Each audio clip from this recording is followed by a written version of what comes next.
নমস্কার, আমি টুম্পা। আমাদের সম্মানীয় মুখ্যমন্ত্রী, জনদরদি মুখ্যমন্ত্রী মমতা বন্দ্যোপাধ্যায় এবারে নিজের প্রকল্পে নিজেই বিপদে পড়তে চলেছেন। বিশাল বড় একটা পর্দা ফাঁস হতে চলেছে, যেই পর্দা কিনা ফাঁস করবে বাংলার জনগণ।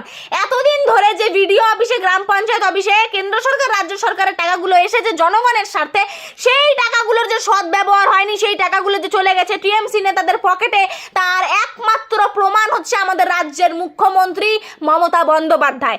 তার কারণ, যদি সেই টাকার সদ্ব্যবহার হতো তাহলে তো মাননীয়াকে পার বুথ ওয়াইজ 10 লক্ষ করে টাকা দিতে হতো না। এই প্রকল্প তো তাহলে কোনো প্রয়োজন ছিল না।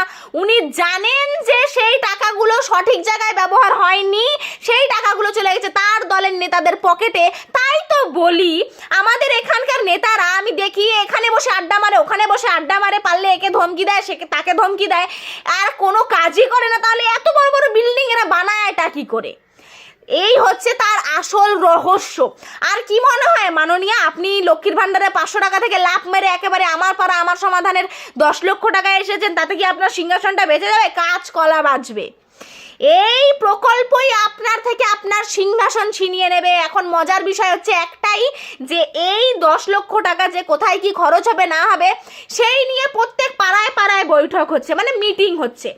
জনগণের উদ্দেশ্যে একটা কথা বলছি, আপনারা যেমন আপনাদের বাড়ির 10 টাকার একেবারে পুঙ্খানুপুঙ্খ হিসেব রাখেন, মনে রাখবেন এই টাকাটা কারো বাবার ঘরের টাকা নয়, টাকাটা আমার আপনার ট্যাক্সের টাকা, আর আমাদের জন্যই বরাদ্দ করা টাকা। সুতরাং কোথায় কোন টাকা কিভাবে খরচ হচ্ছে তার পাই টু পাই হিসেব 8 মাস ধরে নেবেন।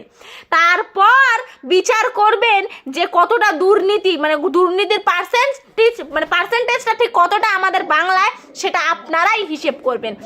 এরমও হতে পারে যে 2 লাখ টাকার একটা ড্রেন বানিয়ে বাদ বাকি 8 লাখ টাকা গায়েব চলে গেল আগামী বিধানসভার হাত খরচ হিসেবে নেতাদের পকেটে।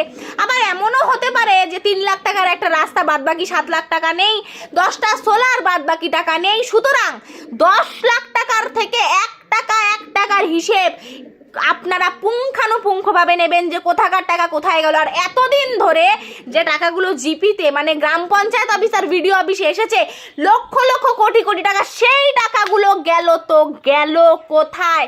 এটা আপনারা প্রশ্ন করবেন যখন সেই মিটিংয়ে নেতারা আসবে। যদি এই টাকাগুলো জায়গা মতো কাজে লাগতো তাহলে তো এই 10 লক্ষ টাকা আমার পাড়া আমার সমাধানের কোনো প্রয়োজন ছিল না। আর জনগণের উদ্দেশ্যে একটা কথা আবারও বলছি, এই 10 লক্ষ টাকার পাই টু পাই হিসেব আপনারা সেই নেতাদের থেকে নিয়ে নেবেন। খাতা বানান, ডায়েরি বানান। এই টাকা কারো বাবার ঘরের টাকা না, আমার আপনার ট্যাক্সের টাকা। 1 টাকা যেন এদিক ওদিক না হয়। পাই টু পাই হিসেব তাদের থেকে শুনে খাতায় নোট ডাউন করে রাখবেন। 8 মাস শেষে গিয়ে হিসেব করবেন যে কতটা দুর্নীতি এই 10 লক্ষ টাকাকে ঘিরে হয়েছে। ধন্যবাদ।